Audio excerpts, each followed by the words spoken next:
আমরা যে গাছটিকে কৃষ্ণচূড়া ভেবেছিলাম, যার উদ্দেশ্যে ধ্রুপদী বিন্যাসে কয়েক অনুচ্ছেদ প্রশস্তি লিখেছিলাম, গতকাল বলাইবাবু বললেন ওইটি বানরলাঠি গাছ।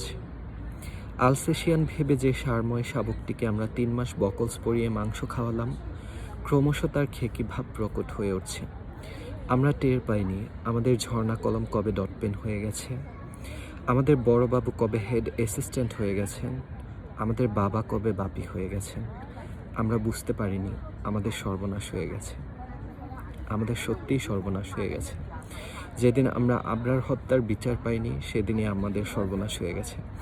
আমরা এর আগেও কোটা বিরোধী আন্দোলন করেছি, কিন্তু সঠিক সমাধান পাইনি। তখনই আমাদের সর্বনাশ হয়ে গেছে। একটা দেশে 56% কোটা কখনোই থাকতে পারে না। একটা দেশে সর্বোচ্চ 20-25% কোটা থাকতে পারে। অবশ্যই আমাদের মতো তৃতীয় বিশ্বের একটি দেশে কোটা থাকা দরকার। স্বাধীনতার জন্য যারা জীবন দিয়েছেন, অবশ্যই তাদের পাওনা কিছু রয়েছে আমাদের কাছ থেকে। হ্যাঁ, সেটার জন্য তাদের মাস হিসেবে 20,000 করে দিচ্ছে টাকা, কিন্তু ঢালাওভাবে তাদের পরিবারের সকল সদস্যকে চাকরি দেওয়ার কোনো মেকি ভাবের তো প্রয়োজন নেই। একটা ঘরের একজনের জন্যই তো সরকারি চাকরির যদি ব্যবস্থা রাখে, সেটাই অনেক। তারপর প্রথম জেনারেশনকে আমরা দিয়েছি, যারা যুদ্ধ করেছে, ঠিক আছে, গিয়েছে। দ্বিতীয় জেনারেশন তাদের ছেলে মেয়েদেরকে দিয়েছি, সেটাও মানা যায়। কিন্তু আমরা সেটা তৃতীয় জেনারেশন, চতুর্থ জেনারেশনের উপর বর্তাতে পারি না, নাতিপুতিদের উপর বর্তাতে পারি না। কেন পারি না? কারণ মুক্তিযুদ্ধে যারা গিয়েছে, যারা যুদ্ধে অংশগ্রহণ করেছে, তারা অবশ্যই নিঃসন্দেহে আমাদের দেশের বীর সন্তান। তারাই আমাদের দেশের সূর্যোদয় এনে দিয়েছে। কিন্তু সবাই তখন যুদ্ধ গিয়ে পারেনি, কারণ সবাই অনেকেরই পিছু টান ছিল। অনেকের ঘরে গর্ভবতী স্ত্রী ছিল, অনেকের ঘরে বৃদ্ধ মা বাবা ছিল।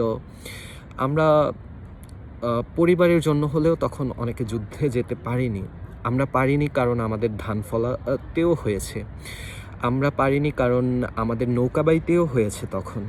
আমরা পারিনি আমাদের মুক্তিযোদ্ধাদের সাহস জোগানোর জন্য অন্য কিছু করতে হয়েছে। আমাদের কবিতা লিখতে হয়েছে, আমাদের গান গাইতে হয়েছে, আমাদের চাকরি করতে হয়েছে, আমাদের দেশ চালিয়ে নিয়ে যেতে হয়েছে। তাই আমরা পারিনি সবাই মুক্তিযুদ্ধে যেতে। সো যারা মুক্তিযুদ্ধে গিয়েছে তাদের অবশ্যই দেশের কাছ থেকে অনেক পাওনা রয়েছে। কিন্তু যারা মুক্তিযুদ্ধে যায়নি, তারা সবাই রাজাকার নয়, এবং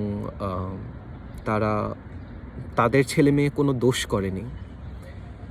একটা দেশে কোটা ব্যবস্থা তাদের জন্য 5% রাখা যেতে পারে ক্ষুদ্র জাতিগোষ্ঠীর জন্য, যারা নিঃসন্দেহে অনেক কষ্ট করে সেই পাহাড়ি এলাকা থেকে ঢাকার অলিগলিতে কষ্ট করে খেয়ে তারপরে ভার্সিটিতে পড়াশোনা করে নিজের যোগ্যতা দেখায়। তাদের জন্য কোটা থাকতে পারে। হ্যাঁ, কোটা আমরা রাখতে পারি যারা প্রতিবন্ধী, যারা পিছিয়ে পড়া জনগোষ্ঠী, তাদের জন্য। কিন্তু ঢালাওভাবে মুক্তিযোদ্ধাদের নাতিপুতিদের জন্য আমরা রাখতে পারি না। আমরা কোটা বাতিল চাচ্ছি না কেউই, কোটা সংস্কার চাচ্ছি। সংস্কার, দ্যাট মিনস 56% কোটাটাকে আমরা নামিয়ে আনতে চাচ্ছি। হ্যাঁ, কোটা বিরোধী আন্দোলনের যারা সমন্বয়ক, তারা বলছে 5%-এ নামিয়ে আনতে। 5% না হোক, 10% হোক, 15% হোক, 20% হোক, 25% হোক, তারপরও 56% কি চলে? একটা ছাত্র যেখানে দিনের পর দিন কষ্ট করে রেজাল্ট ভালো করে চাকরিতে গিয়ে আসলে 56%-এর সাথে সে কীভাবে যুদ্ধ করবে? মানে এটা হয় না, কোনোভাবেই হয় না। একটা দেশের অর্ধেকেরও বেশি যদি কোটাতেই চলে যায়, একটা কোঠা আছে বাংলাদেশে, সেটা হচ্ছে যে জেলা কোঠা। এই কোঠাটা কি আদৌ কোনো দরকারি? মানে কোন জেলা বাংলাদেশের পিছিয়ে আছে? এই থার্ড ওয়ার্ল্ড কান্ট্রির আমার মনে হয় না যে কোনো জেলা এখন বাংলাদেশে পিছিয়ে রয়েছে। সব জেলাতেই উন্নয়নের ছোঁয়া পৌঁছাচ্ছে এবং সব জেলার মানুষই উন্নয়নের সুফল দেখছে, এবং সব জেলাতেই আধুনিক সুবিধা দিনকে দিন যাচ্ছে। সো জেলাভিত্তিক কোঠা এটা একদমই অপ্রয়োজনীয়। মুক্তিযোদ্ধার নাতিপুতিদের যে পরিমাণে কোঠা দেওয়া হচ্ছে সেটা এটাও অবাস্তব। তারপরেও তাদের ক্ষেত্রে যদি রাখা একান্তই জরুরি মনে হয় দেশের সরকার প্রধানের, তাহলে সেটা কমিয়ে আনা দরকার। ঢালাওভাবে একটা ফ্যামিলির ৫ জন সদস্য হলে ৫ জন সদস্যরেই যে তাদের ৫ জনকেই কোটা ব্যবস্থার আওতাধীন রাখতে হবে এমন কোনো কথা নয়। আসলে একটা কথা গতকাল আমি ভাবছিলাম যে আমাদের দাদা বাবারা যদি জানতেন যে মুক্তিযুদ্ধ করলে তাদের প্রজন্মের প্রজন্ম এভাবে কোটার আওতাধীন থাকবে, সরকারি সুযোগ সুবিধা পাবে এবং তারাও মাসে একটা বেনিফিট পাবে, তাহলে আমার মনে হয় যে কেউই পিছুটান না রেখে দেশের জন্য না হলেও পরিবারের ভবিষ্যতের কথা ভেবে, ভবিষ্যৎ প্রজন্মের কথা ভেবে সবাই যুদ্ধে যেতেন।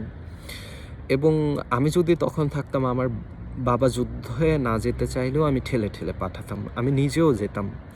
কারণ যদি আমার ভবিষ্যৎ প্রজন্ম সুখে থাকতে পারে, কে না চায় তার ছেলে ভালো থাকুক।